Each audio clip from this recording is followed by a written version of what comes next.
Chief Justice of India Suryakant ji, इन्होंने भारत के बेरोजगार लोगों के बारे में एक स्टेटमेंट दिया और कहा वो लोग कॉकरोच है जो बेरोजगार है। दोस्तों ज़रा समझिए, हम यूथ्स की, मिडिल क्लास की, आम आदमियों की क्या कीमत है इस देश में, इस सिस्टम में, क्या औकात है हमारे लोगों की।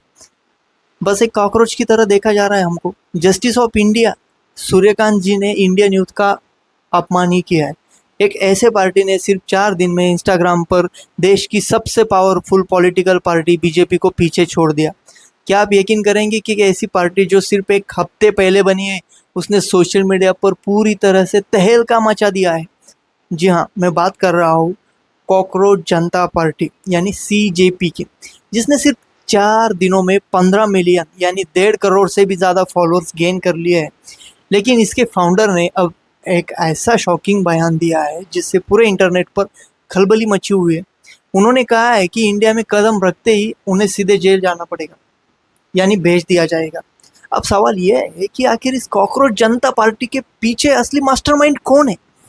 इसके फाउंडर है 30 साल के अभिजीत दिपके, जो महाराष्ट्र संभाजीनगर से बिलोंग करते हैं, जो कोई आम आदमी इंसान नहीं है बल्कि एक प्रोफेशनल पॉलिटिकल कम्युनिकेशन स्ट्रेटेजिस्ट है। उन्होंने पुणे से जर्नलिज्म किया है और अभी हाल ही में बोस्टन यूनिवर्सिटी अमेरिका, यहाँ से वो पब्लिक रिलेशन पीआर में अपनी पढ़ाई कंप्लीट कर चुके हैं।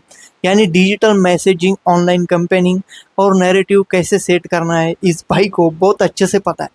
मगर यहाँ सबसे बड़ा ट्विस्ट ये है कि ये कोई असली पॉलिटिकल पार्टी तो है नहीं, बल्कि एक सैटेरिकल ऑर्गेनाइजेशन है, यानी एक पैरोडी अकाउंट है। जब अभिजीत से एक इंटरव्यू में पूछा गया कि उन्होंने इसका नाम कॉकरोच क्यों रखा, तो उन्होंने एक स्मार्ट आंसर दिया। कहा कि आखिरकार इस देश में लोगों को अपनी असली पहचान समझ में आ गई है। उन्हें इस पूरे सिस्टम में कॉकरोच की तरह देखा जा रहा है। कमाल की बात देखिए कि पार्टी सिर्फ एक मजाक है, लेकिन लोग इसके साथ इस कदर कनेक्ट हो चुके हैं कि फॉलोअर्स का ग्राफ जो है वो आसमान छू रहा है। लेकिन जैसे ही पार्टी ने हाइप पकड़ी, इस पर एक्शन भी शुरू हो गया। सीजेपी के ऑफिशियल एक्स हैंडल यानी ट्विटर, इस अकाउंट को इंडिया में विदाउट यानी पूरी तरह से ब्लॉक कर दिया गया। इस पर रिएक्ट करते हुए अभिजीत ने स्क्रीनशॉट शेयर किया और लिखा एज एक्सपेक्टेड, यानी जैसा सोचा था वैसा ही हुआ है। इस मूव के बाद सोशल मीडिया पर बहस और तेज हो गई है कि क्या एक पैरोडी या मजाक वाले अकाउंट से भी लोग इतना ज़्यादा डर गए हैं, बीजेपी डर गई है।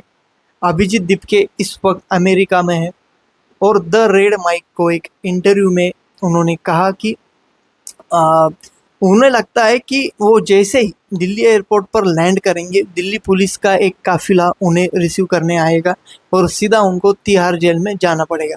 यानी उन्हें पूरा डर है कि इंडिया में वापस आते ही उन्हें अरेस्ट कर लिया जाएगा।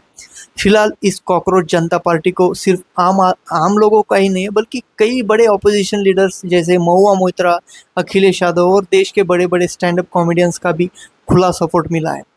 आपका इस पूरे मामले पर क्या सोचना है? क्या वाकई में एक सोशल मीडिया सटायर की वजह से किसी को जेल भी जाना पड़ सकता है? अपने थॉट्स कमेंट्स में ज़रूर बताइएगा और ऐसे ही ट्रेंडिंग अपडेट्स के लिए चैनल को सब्सक्राइब करना मत भूलिएगा। मैं Mangesh Hussain, thank you so much.